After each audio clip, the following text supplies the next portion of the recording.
mujizat dalam bersyukur. Engkau tempat pelindunganku, Tuhan. Imanku tetap teguh dalam-Mu. Ku menang bersama-Mu.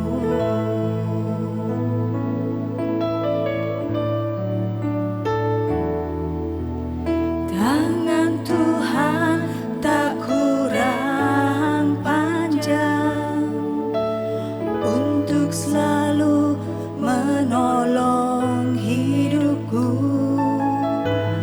Telinganya tak kurang tajam untuk mendengar seruan hatiku. Ada mujizat dalam bersyukur. Engkau tempat pelindunganku, Tuhan. Imanku tetap teguh dalam-Mu. Ku menang bersama-Mu.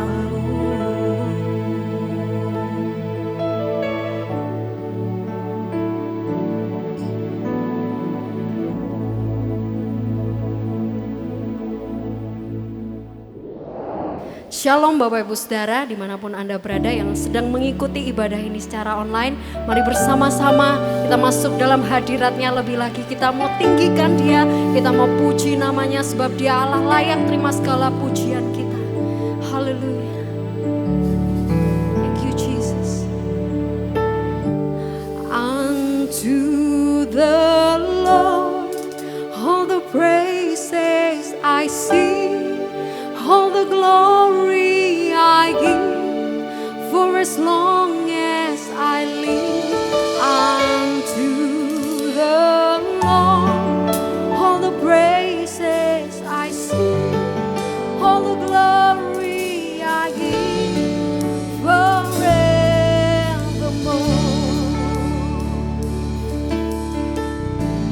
Unto the Lord all the praises I sing, all the glory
hanya bagimu Yesus. Di dalam nama Tuhan Yesus, setiap kita yang percaya sama-sama kita katakan Amin. Bapak Ibu Saudara, dari tempat Anda berada saat ini, kita percaya Tuhan kita Allah yang sanggup melakukan segala perkara dalam kehidupan kita. Amin.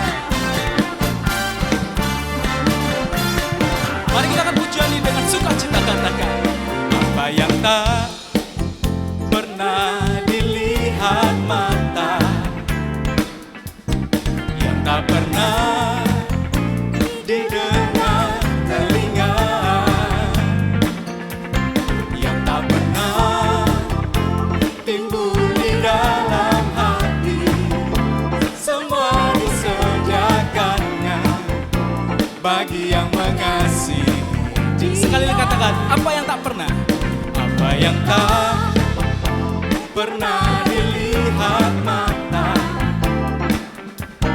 yang tak pernah didengar telinga, oh yang tak pernah timbul di dalam, semua disediakan Tuhan, amin. Semua Disediakannya bagi yang mengasihi Dia. Sama-sama kita mau sorakan. Allah sanggup melakukan segala perkara, dulu sekarang dan selamanya, kuasanya tidak berubah. Allah sanggup melakukan segala perkara, dulu sekarang dan selamanya, kuasanya tak berubah. Amin Bapak Ibu Saudara, kita punya Allah yang sanggup dan berkuasa, haleluya. Dan tak pernah dilihat mata, yang tak pernah didengar telinga, yang tak pernah timbul di dalam hati, semua disediakannya bagi yang mengasihi Dia. Katakan Allah sanggup.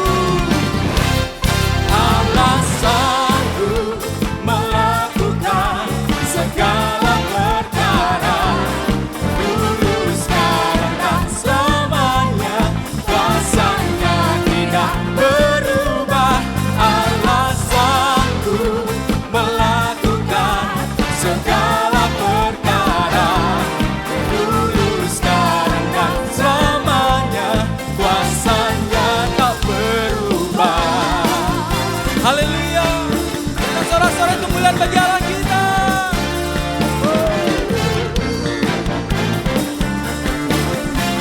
Lebih semangat lagi Bapak Ibu. Kita akan pujian ini katakan, Allah sanggup melakukan segala perkara, dulu sekarang bahkan sampai selamanya, kuasanya tidak berubah. Allah sanggup, amin, segala perkara, dulu sekarang dan selamanya, kuasanya tak berubah. Allah sanggup, Allah sanggup melakukan segala perkara, dulu sekarang dan selamanya, kuasanya tidak berubah. Allah sanggup melakukan segala perkara. Dengan imanmu katakan, sekarang dan selamanya, kuasanya tak dulu sekarang dan selamanya, kuasanya tak sekali katakan dulu sekarang dan selamanya, kuasanya tak berubah. Berikan sorak-sorai kemuliaan yang termulia bagi Allah kita. Haleluya. Berapa banyak kita percaya Tuhan Yesus kita adalah Tuhan yang baik. Yang setuju katakan amin. Amin. Yang setuju katakan amin. Amin. Bisa bertepuk tangan bersama-sama. Lord, you are good. All the time you are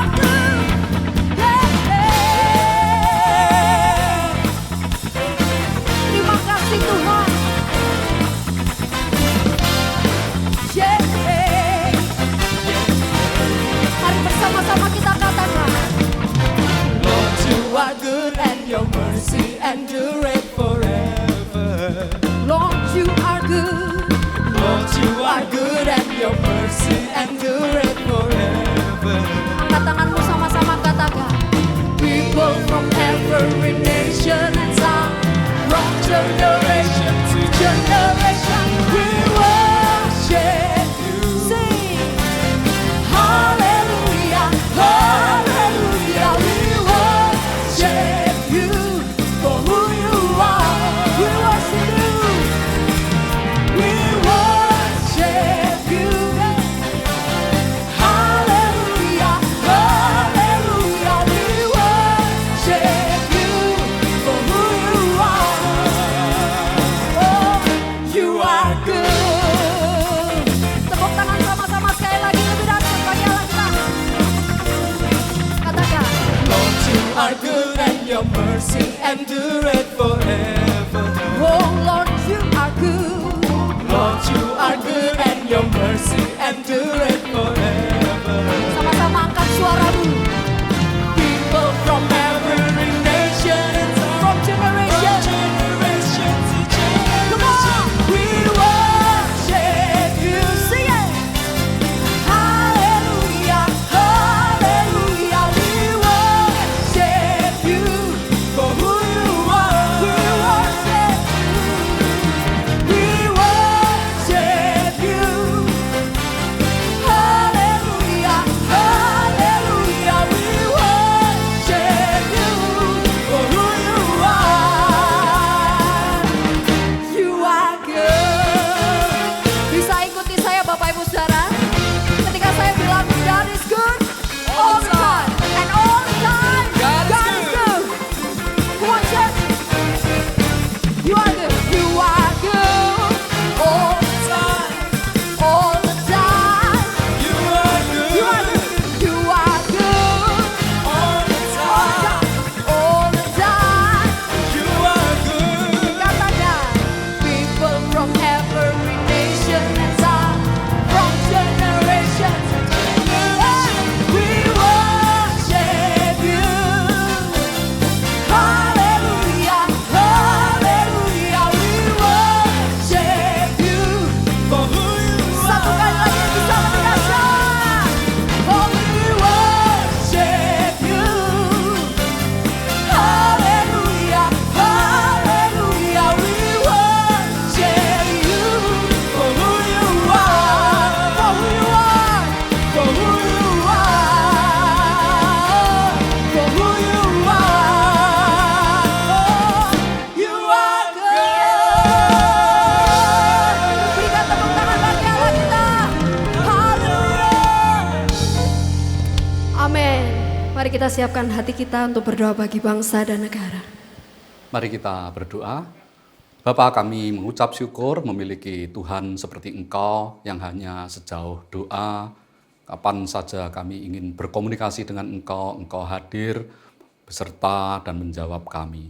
Terima kasih Bapa, kami sekali lagi berdoa untuk bangsa dan tanah air kami yang masih saja dilanda oleh banyak pergumulan, baik itu demo di sana-sini, ketidakpuasan dalam banyak hal, juga pandemi yang belum berakhir. Tuhan sendiri akan tetap beri hikmat kebijaksanaan secara khusus bagi para pemimpin kami, khususnya Presiden, Wakil Presiden, Menteri, Dirjen, sampai jajaran Gubernur, Bupati, Wali Kota, sampai Camat dan Lurah. Terima kasih Bapak, karena kami percaya ketika Engkau yang punya kehendak, Engkau sanggup membelokkan aliran sungai, demikian juga Engkau bisa mengubah hati para pemimpin untuk melakukan yang terbaik bagi bangsa kami. Berkati juga umat-Mu Tuhan, supaya dimanapun kami berada, di bidang usaha apapun yang kami geluti, kiranya Engkau juga memberi kami hikmat dan kekuatan untuk terus survive. Kami percaya bahwa kami juga ada bisa menjadi berkat bagi sesama kami, bisa secara networking, bekerja sama satu sama lain, dan itu yang memuliakan nama-Mu. Terima kasih Bapa. Beri kesehatan bagi setiap kami, agar kami tetap bisa setia beribadah meskipun melalui daring. Hanya di dalam nama Tuhan Yesus kami berdoa dan mengucap syukur. Amin. Bapak Ibu di rumah, mari kita siapkan hati kita untuk mendengar firman Tuhan. Kita percaya firman Tuhan merupakan satu-satunya sumber kekuatan dalam kehidupan kita. Kita akan pujiannya dari hati kita.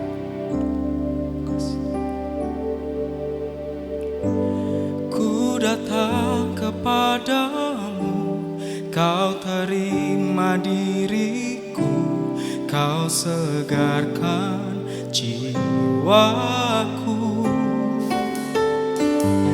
Tak perlu ku andalkan kekuatan diriku, sebab kau sanggup, sebab kau sanggup. Kau kekuatanku, kau penghiburku, kau tepati semua janjimu. Setiap langkah aku kan berserah, memberikan hidupku bagimu, Yesus. Mari Bapak Ibu, lebih sungguh lagi kita katakan. Ku datang kepadamu, kau terima diriku, kau segarkan jiwaku. Tak perlu ku andalkan kekuatan diriku, sebab kau sanggup, sebab kau sanggup. Kau kekuatanku, kau penghiburku, kau tepati semua janjimu. Di setiap langkah aku kan berserah, memberikan hidupku bagi kau. Kekuatan kami, kau kekuatanku, kau penghiburku, kau tepati semua janjimu. Di setiap langkah aku kan berserah, memberikan hidupku bagimu, Yesus, Yesus.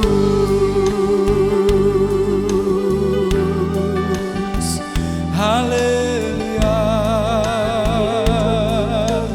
Kami sungguh percaya Engkaulah sumber kekuatan kami satu-satunya, Tuhan.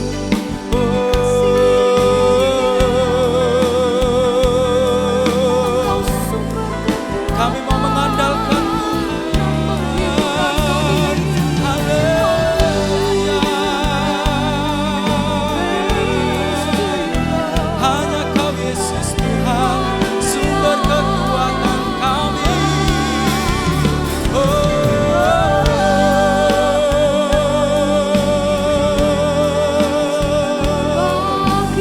Terima kasih Tuhan.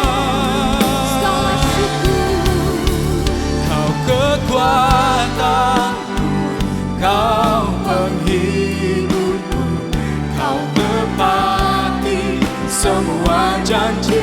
Di setiap langkah kami, di setiap langkah aku kan berserah, memberikan hidupku bagimu, Yesus, Yesus. Mari angkat tangan Bapak Ibu, katakan. Kau kekuatanku, Kau penghibur, Kau tepati semua janjimu.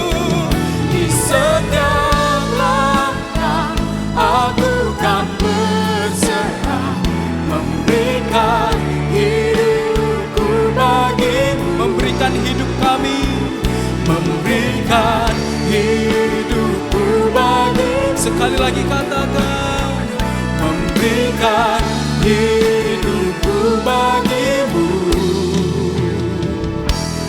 Yesus. Berikan sorak-sorai kemuliaan yang termulia bagi Allah kita. Haleluya.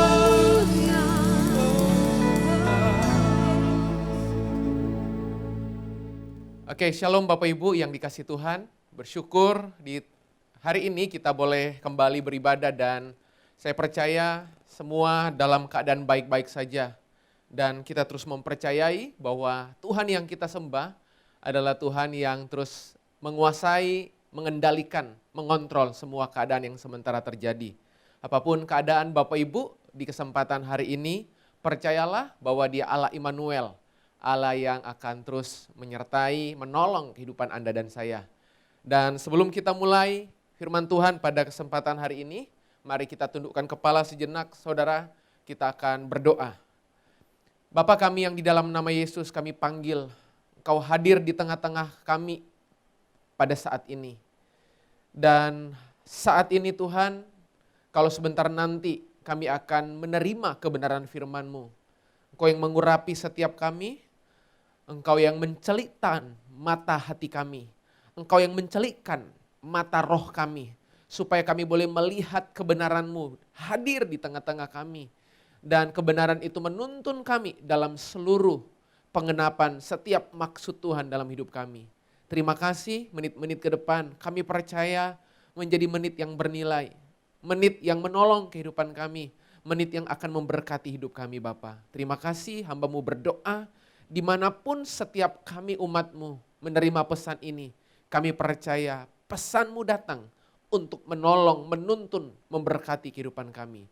Kami teduhkan hati kami sambut firman-Mu. Hanya di dalam nama Yesus kami berdoa, kami mengucap syukur. Bersama berkata, amin, amin.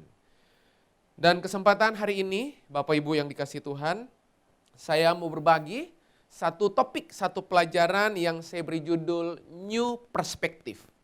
Sekali lagi, kebenaran firman Tuhan di kesempatan hari ini saya mau berbagi dengan tema dengan judul New Perspective.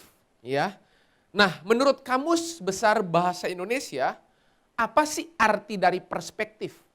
Perspektif punya arti bagaimana cara pandang kita melihat sebuah objek. Sekali lagi, bagaimana cara pandang kita, bagaimana cara kita melihat sebuah objek, itulah perspektif. Nah yang menarik dalam kehidupan ini adalah objeknya nggak berubah, tapi seringkali perspektif kita lah yang seringkali berubah.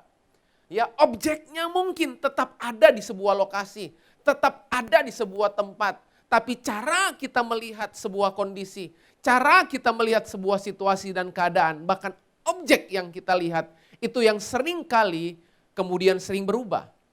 Nah hari ini kita akan sama-sama belajar bagaimana cara Yesus melihat sesuatu. Bagaimana cara pandang Yesus melihat atau menyikapi sebuah keadaan.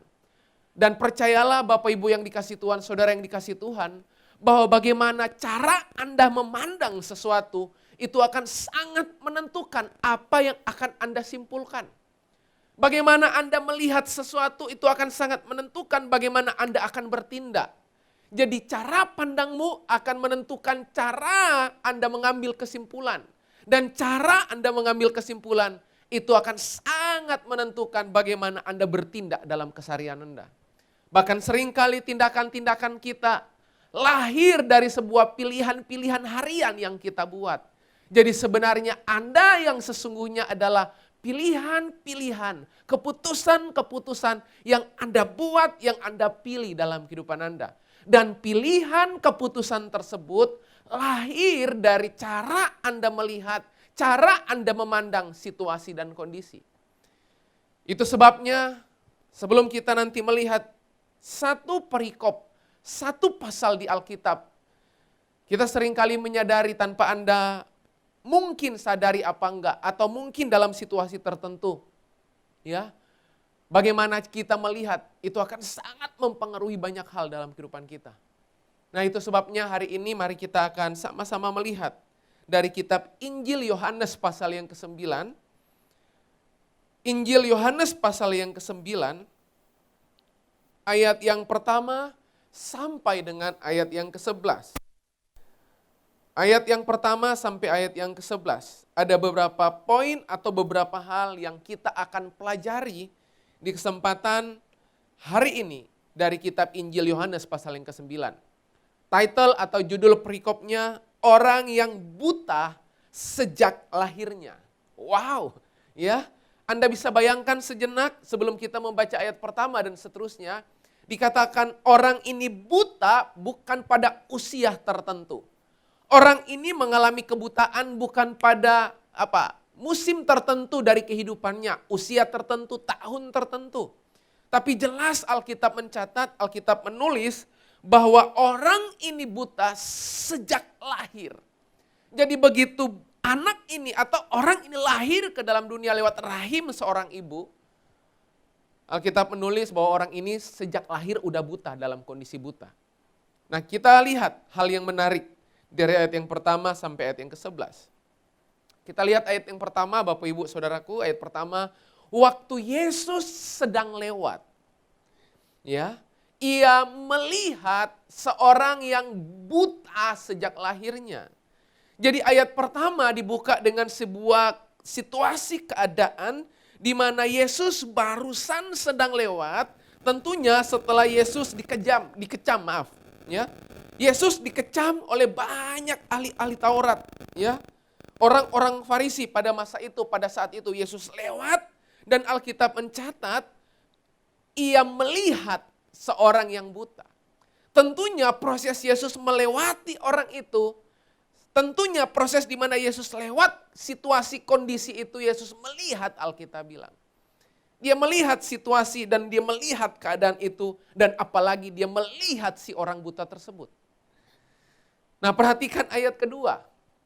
Ya, perhatikan ayat kedua. Ada beberapa hal penting yang akan kita pelajari hari ini. Ayat kedua, murid-muridnya bertanya kepadanya, Rabi atau guru, siapakah yang berbuat dosa? Orang ini sendiri atau orang tuanya sehingga ia dilahirkan buta. Menarik. Ayat yang kedua, murid-muridnya yang bersama dengan Yesus menyodorkan langsung dua pilihan. Saudara perhatikan, dua pilihan yang datang dan diperhadapkan sama Yesus adalah dua pilihan yang lahir dari perspektif murid-muridnya. Perhatikan pilihan tersebut. Sekali lagi saya bacakan, Rabi, siapakah yang berbuat dosa?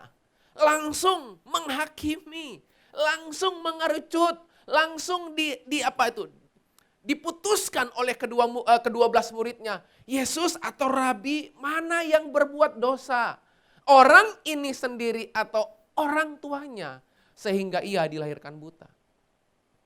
Hal yang menarik yang pertama yang saya mau tunjukkan kepada Bapak Ibu, kepada saudara pada kesempatan hari ini, berkaitan dengan bagaimana Anda melihat situasi, bagaimana perspektif Anda.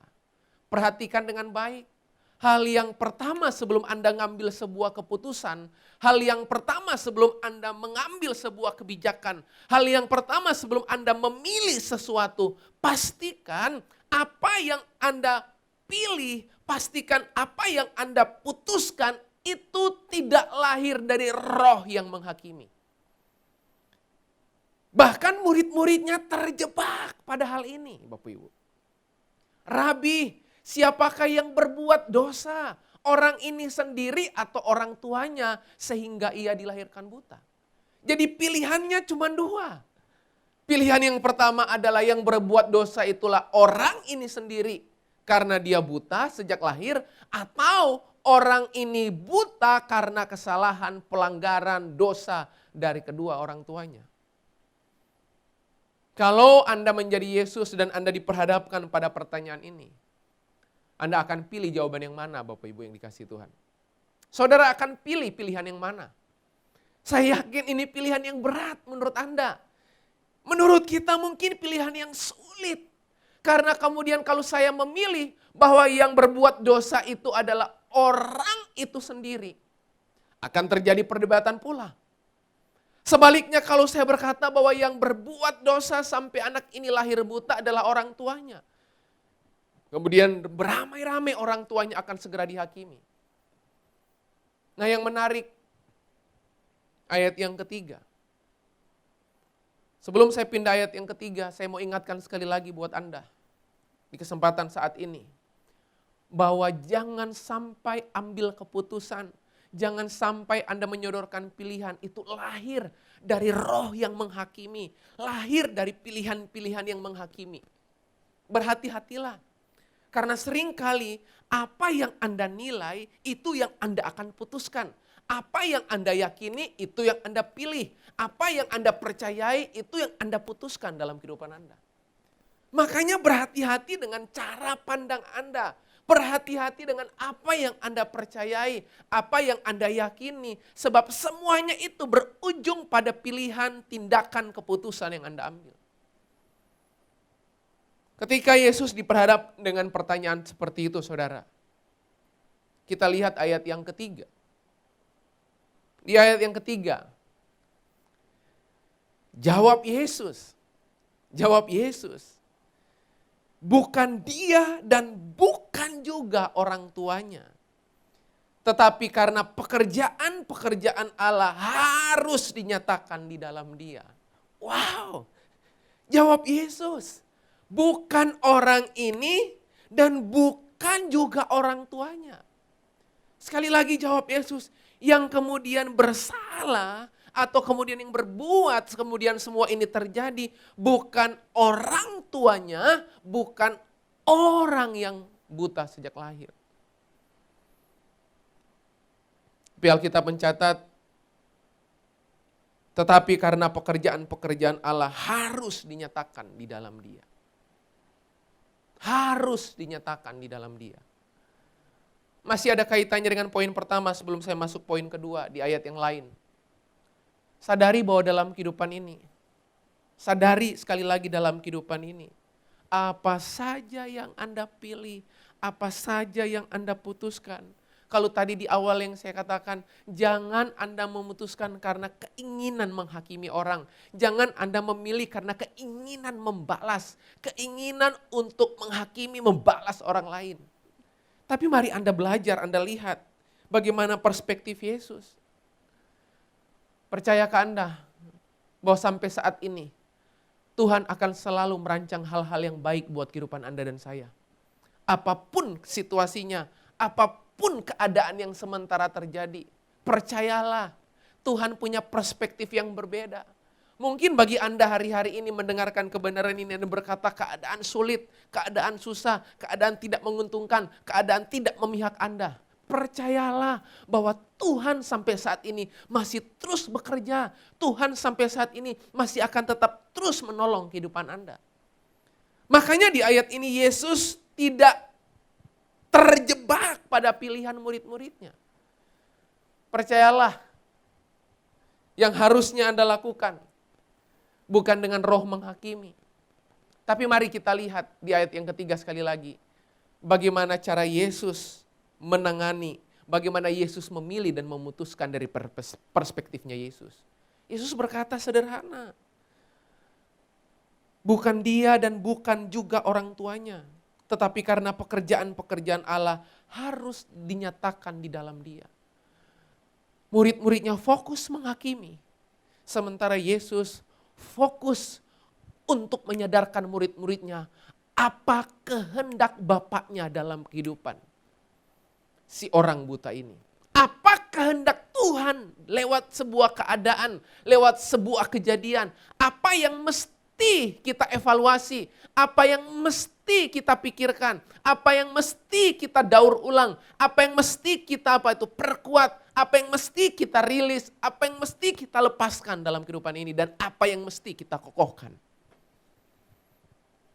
Yesus fokus pada pekerjaan-pekerjaan Bapa yang akan dinyatakan dalam kehidupan si orang buta ini. Pertanyaan saya hari ini, bagaimana dengan Anda dan saya? Pada saat keadaan yang tidak mendukung, kejadian-kejadian yang tidak sesuai dengan harapan dan ekspektasi Anda. Pertanyaan saya sekali lagi, masihkah Anda datang kepada Tuhan dan kemudian Anda mempercayai bahwa Tuhan yang akan bekerja menolong kehidupan Anda, menyatakan pekerjaan-pekerjaan Allah lewat kehidupan Anda. Ini yang harusnya kita kerjakan, ini yang harusnya kita miliki dalam kehidupan kita. Sekali lagi hal yang pertama, bagaimana belajar punya perspektif seperti Yesus, new perspektif. Bukan datang mengambil kesimpulan karena kita menghakimi. Tetapi kita datang dengan sebuah pilihan dan keputusan. Mempertanyakan, melihat bagaimana Tuhan bekerja, bertanya bahwa apa yang menjadi kehendak Tuhan dalam kehidupan kita. Itu hal yang pertama. Entahkah itu di bisnis Anda, entahkah itu di rumah tangga Anda, entahkah itu di masa depanmu, apa saja percayalah. Bahkan keadaan seburuk apapun, Tuhan tetap pegang kendali. Karena Tuhan tidak pernah membiarkan kita mengalami hal-hal yang buruk dalam kehidupan kita. Kita datang dengan sebuah perspektif yang baru, dengan sebuah kesadaran yang berubah. Saya yakin Tuhan akan menyatakan rencananya buat kehidupan Anda. Hal yang berikutnya, hal yang kedua. Perhatikan ayat keempat dan ayat kelima. Kita harus mengerjakan pekerjaan Dia yang mengutus aku.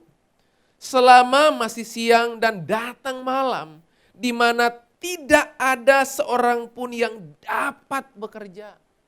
Sekali lagi, kita harus mengerjakan pekerjaan Dia yang mengutus aku selama masih siang dan datang malam, di mana tidak ada seorang pun yang dapat bekerja. Selama aku di dalam dunia, akulah terang dunia.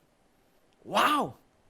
Hal yang kedua, sekali lagi hal yang kedua yang menarik di ayat 4 dan 5. Kalau yang pertama, bukan fokus pada menghakimi, bukan fokus mengambil pilihan-pilihan yang menghakimi orang lain, tapi mari fokus melihat kehendak Bapa yang dinyatakan lewat kehidupan dan melalui hidup Anda. Yang kedua, kalau Anda melihat ayat 4 dan 5. Ayat 4 dan 5, Yesus menyodorkan sebuah kesadaran. Yesus memastikan, melepaskan sebuah kalimat bahwa selama aku di dalam dunia, akulah terang dunia. Hal yang kedua, bagaimana belajar new perspektif. Yang kedua, Yesus selalu sadar bahwa Dia hanyalah utusan Bapaknya. Ya, Yesus selalu sadar bahwa Dia hanyalah duta, utusan dari kerajaan Bapaknya. Saudara, saya mau kasih tahu buat saudara, kalau saudara sadar bahwa saudara utusan, saudara sadar bahwa saudara itu duta, saudara sadar bahwa saudara hanyalah utusan, sekali lagi duta kerajaan Allah, itu artinya gini, semua yang Anda kerjakan, semua yang Anda pilih, semua yang Anda putuskan harusnya bersumber menguntungkan kerajaan Tuhan. Makanya dalam banyak perspektif kita, seringkali maafkan saya, kita memutuskan, kita memilih hanya berdasarkan ego kita. Kita memilih, memutuskan, melihat segala sesuatu lalu kemudian kita putuskan hanya dikendalikan oleh keinginan, maunya kita sendiri. Setiap minggu kita ada dalam ibadah, setiap minggu kita memperkatakan hal-hal yang rohani, tetapi pribadi yang memerintah diri kita adalah diri kita sendiri, bukan Yesus Kristus namanya. Di ayat keempat sekali lagi sampai ayat kelima, Yesus menyadarkan murid-muridnya, hei, aku ini hanyalah utusan.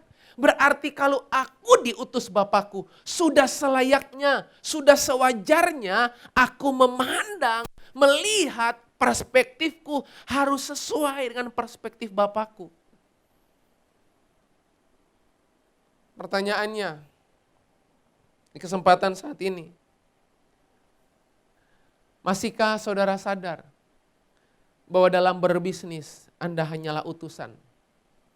Masihkah saudara berpikir hari ini bahwa pada saat Anda memilih, mengambil sebuah kebijakan, mengambil sebuah keputusan, sudahkah Tuhan dan kerajaannya mendapatkan keuntungan dari apapun yang Anda pilih dan putuskan?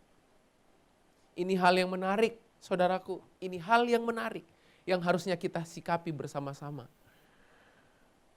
Yang pertama sekali lagi, jangan fokus pada menghakiminya, tapi fokus pada kehendak Bapa dalam kehidupan Anda.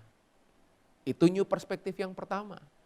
Untuk menyatakan kemuliaan pekerjaan-pekerjaan Bapa lewat kehidupan Anda. Yang kedua, sadar bahwa Anda seorang utusan. Kalau Anda sadar Anda seorang utusan, Anda hanya akan menyelesaikan misi yang diperintahkan, yang ditugaskan kepada Anda. Karena memang Anda hanyalah utusan. Artinya seluruh keuntungan, seluruh benefit, seluruh manfaat hanya kepada dan untuk Tuhan sendiri. Dan hal yang berikutnya, perhatikan ayat ke-6. Setelah ia mengatakan semuanya itu, tentunya setelah Yesus mengatakan semuanya itu, Yesus meludah ke tanah dan mengaduk ludahnya itu dengan tanah, lalu mengoleskannya pada mata orang buta tadi dan berkata kepadanya, "Pergilah, basuhlah dirimu dalam kolam Siloam." Siloam artinya yang diutus. Maka pergilah orang itu, ia membasuh dirinya, lalu kembali dengan matanya sudah melek. Yang menarik pada saat saya membaca ayat ke-6 sampai yang ke-7. Ada situasi atau tindakan yang unik yang Yesus buat. Seringkali kesembuhan terjadi pada saat Yesus menjamah langsung orang yang sakit. Seringkali kesembuhan terjadi karena Yesus langsung bertindak menjamah orang sakit tersebut. Atau beberapa situasi kondisi ada orang sakit yang menjamah Yesus lalu kemudian sembuh akibat menjamah Yesus.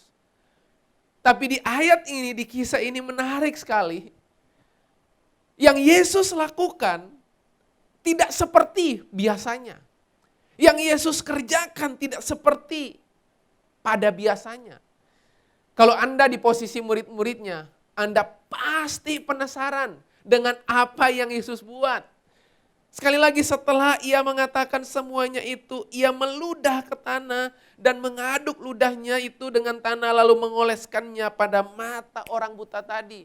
Berarti setelah Yesus mengaduk tanah, lalu kemudian Alkitab bilang meludah ke tanah, mengaduk ludahnya di atas tanah, lalu mengoleskan kepada mata orang buta itu.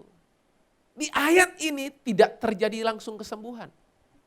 Tidak langsung terjadi kesembuhan. Dan menurut saya, sesuai dengan apa yang menurut Anda yakini, saya yakin pada saat itu seharusnya Yesus bisa langsung menyembuhkan orang itu. Tapi perhatikan ayat ke-7. Ya. Pada saat selesai Yesus mengaduk di tanah, mengoleskan dengan tanah ke mata orang buta tadi. Ayat ke-7. Berarti setelah itu dilakukan belum terjadi kesembuhan. Ayat ke-7 perhatikan. Dan berkata kepadanya, "Pergilah, basuhlah dirimu dalam kolam Siloam."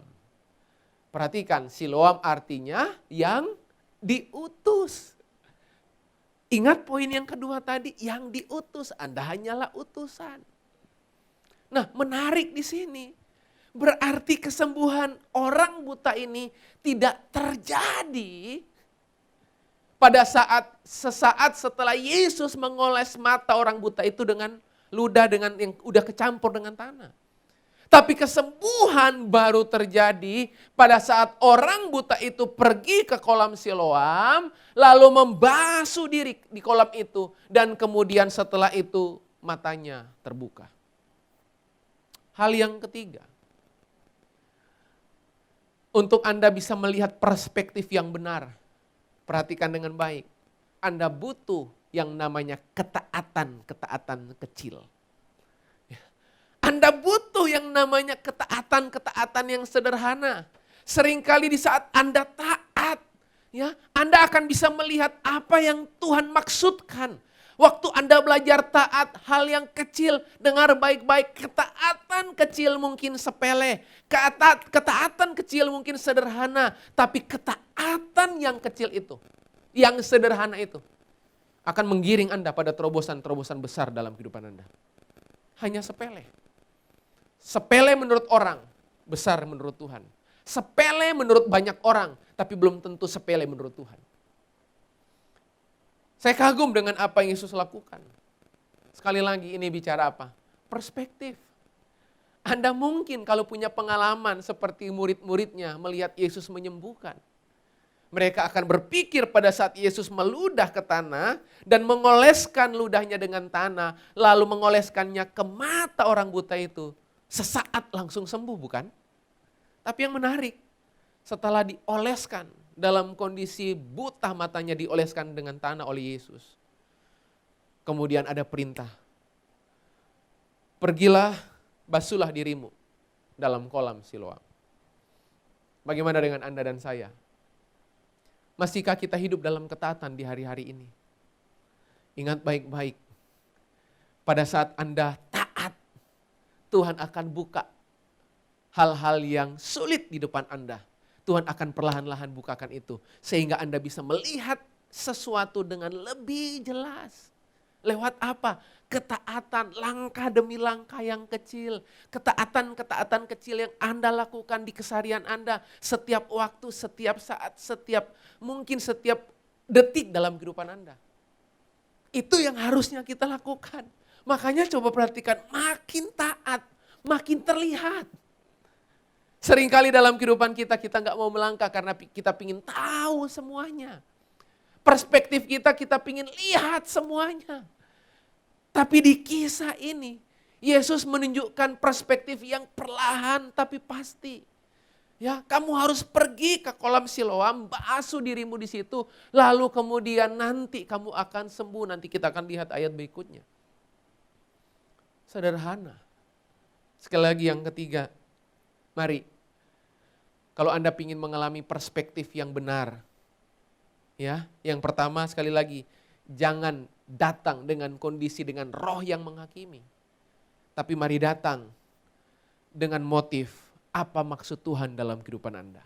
Lewat setiap situasi dan kejadian. New perspektif juga berarti Anda sadar, Anda yakin, Anda orang yang hanyalah orang yang diutus oleh Tuhan. Berarti kalau Anda diutus oleh Dia, perspektif Anda harus sama dong dengan perspektif orang yang mengutus Anda. Dan yang ketiga adalah ketaatan. Semakin Anda taat, Anda akan makin melihat apa yang Tuhan mau singkapkan dalam kehidupan Anda. Dan yang terakhir, saudara yang dikasihi Tuhan, yang terakhir, ayat ke-8, ayat ke-9, 10 sampai yang ke-11. Ayat ke-8, tetapi tetangga-tetangganya dan mereka yang dahulu mengenalnya sebagai pengemis berkata, bukankah dia ini yang selalu mengemis? Rupa-rupanya pekerjaan dari orang buta yang sejak lahir ini adalah pengemis. Mungkin bagi si buta nggak ada yang bisa diharapkan. Nggak ada lagi yang bisa diharapkan, diekspektasikan, diimpikan karena buta sejak lahir. Makanya dia putuskan dia jadi seorang pengemis. Sekali lagi, bukankah dia ini yang selalu mengemis? Ayat ke-9, ada yang berkata, benar, dialah ini. Ada pula yang berkata, bukan, tetapi ia serupa dengan dia. Orang itu sendiri berkata, benar, akulah itu. Jadi sebenarnya orang buta itu berkata, ya memang saya itu yang kamu bicarakan. Saya ini memang pengemis, si buta yang mengemis.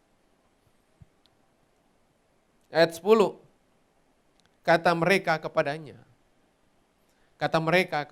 bagaimana matamu menjadi melek? Ayat 11, jawabnya, orang yang disebut Yesus itu mengaduk tanah, mengoleskannya pada mataku dan berkata kepadaku, pergilah ke Siloam dan basuhlah dirimu. Lalu aku pergi dan setelah aku membasuh diriku, aku dapat melihat. Aku dapat melihat.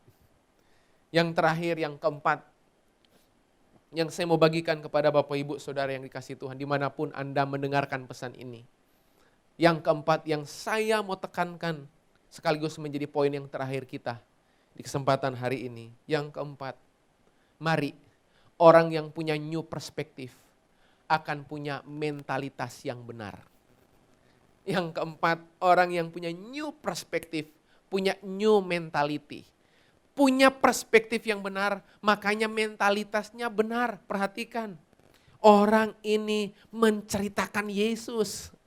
Mentalnya itu terbangun. Yang tadinya hanya mengemis, hanya minta belas kasihan orang. Setelah ngalami perjumpaan, setelah ngalami perubahan, yang terjadi adalah dia menceritakan siapa Yesus. Dia punya mental yang baru. Karena cara pandang yang baru, dia mengalami kehadiran Kristus dalam kehidupannya.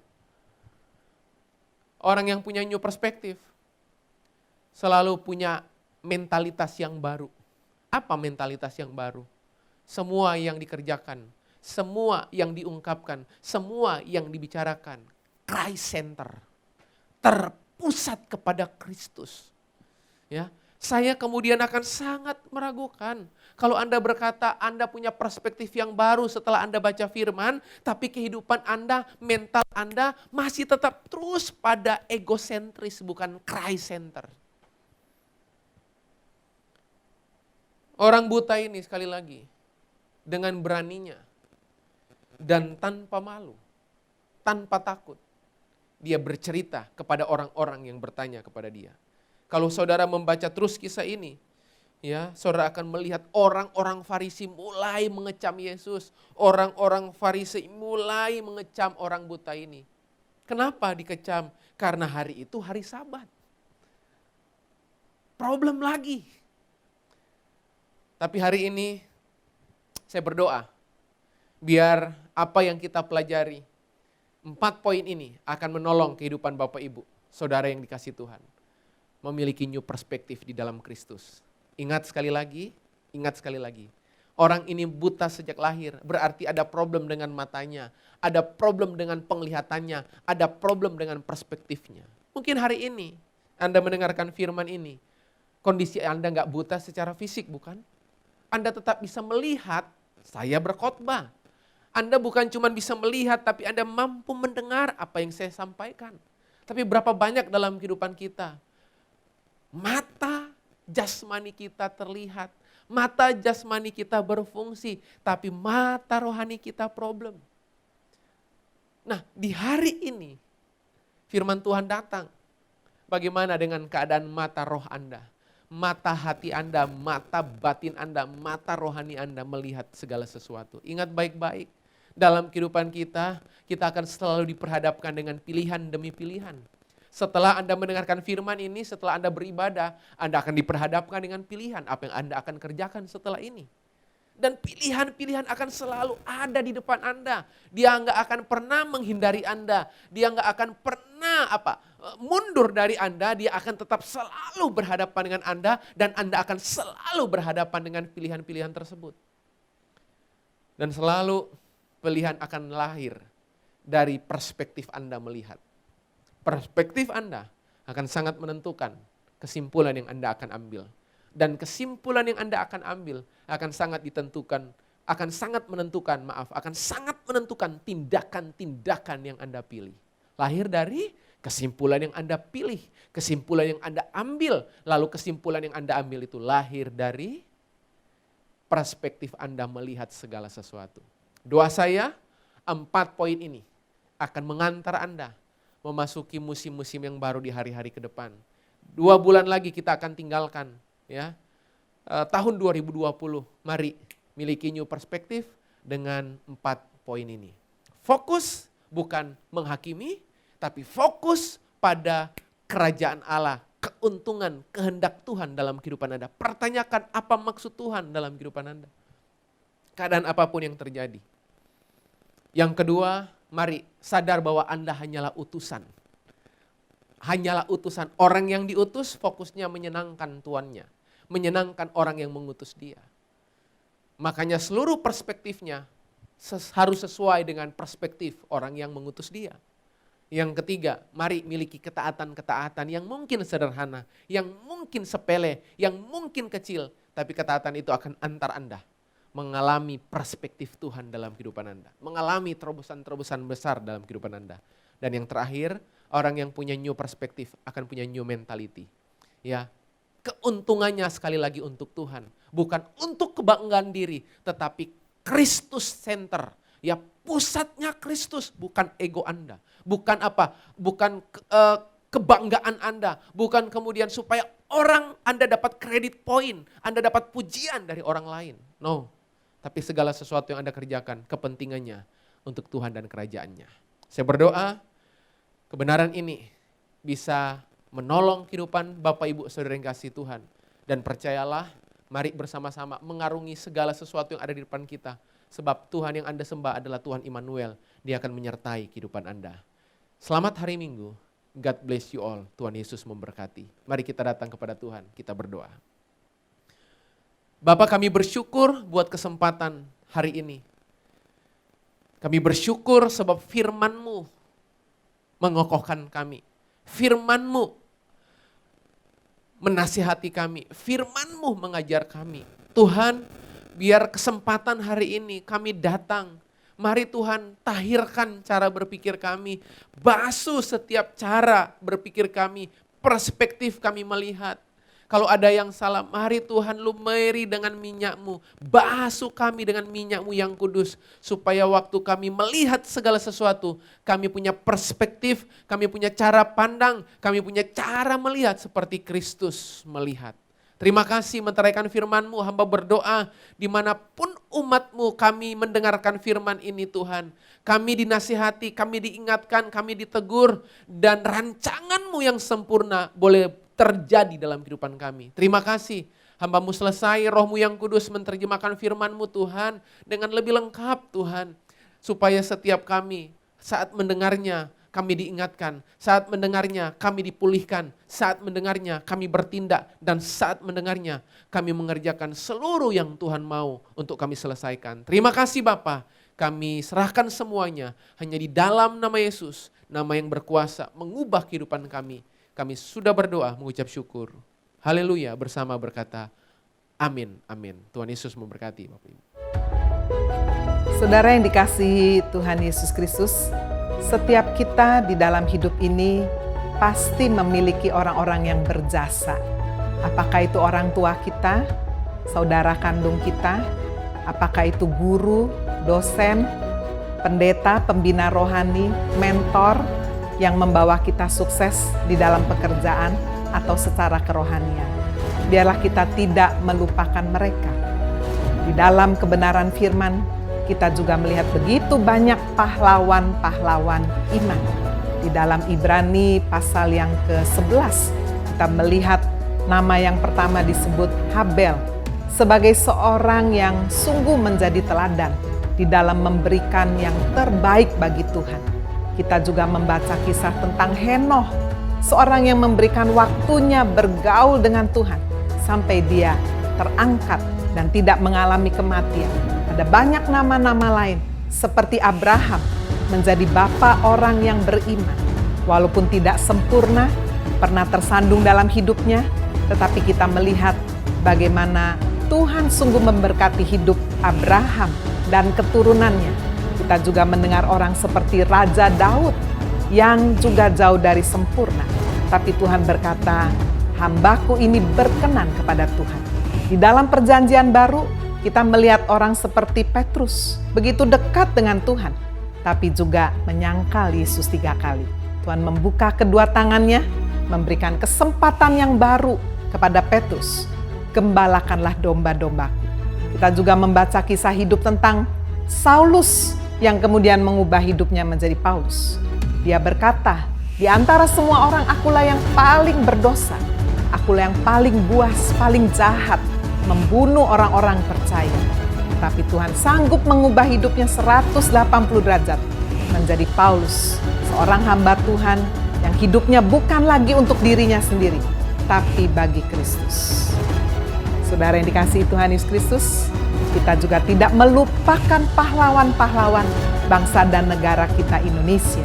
Tidak kebetulan tema bulan ini, The Heroes of God, pahlawan-pahlawan Allah yang boleh bekerja dalam kehidupan sebuah desa, sebuah kota, sebuah negara, satu bangsa, dan dimulai dari satu keluarga.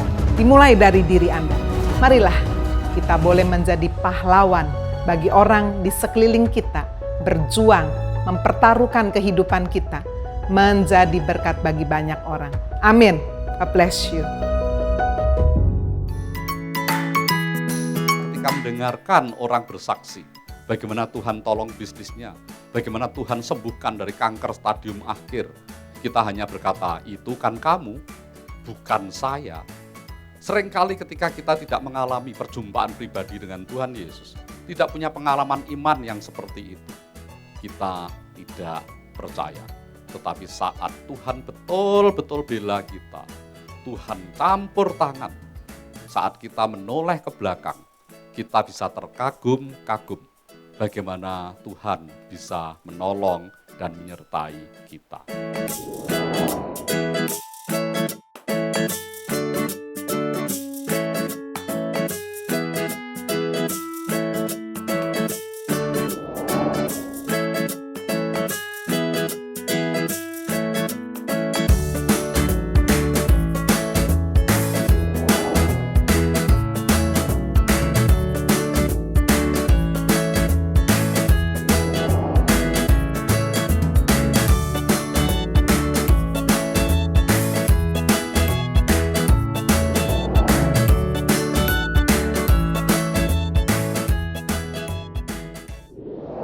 Puji nama Tuhan, Bapak Ibu Saudara, mari bersama-sama kita akhiri ibadah kita hari ini. Kiranya Engkau memberkati aku berlimpah-limpah dan memperluas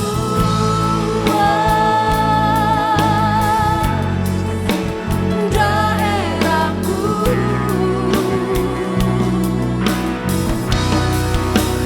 Dan kiranya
Mari kita berdoa. Bapa, sungguh kami mengucap syukur bahwa kami masih bisa beribadah, masih bisa berfellowship satu sama lain, meskipun via daring, tetapi Engkau masih perkenankan, izinkan kami untuk menjumpaimu secara pribadi, baik secara pribadi demi pribadi, maupun secara keluarga.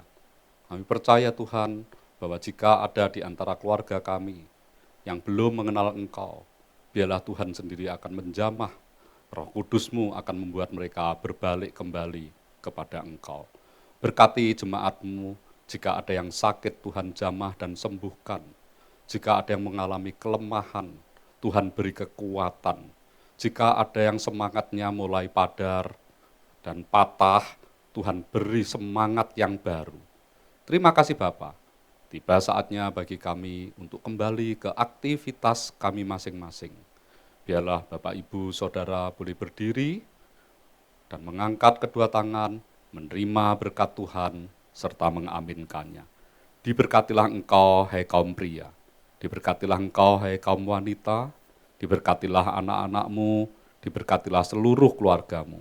Diberkatilah pekerjaanmu, diberkatilah gerejamu. Diberkatilah bangsa dan negaramu. Dialah Jehovah Rohi, gembala dalam keluargamu. Dialah Jehovah Jireh, Allah pemberi berkat dalam keluargamu.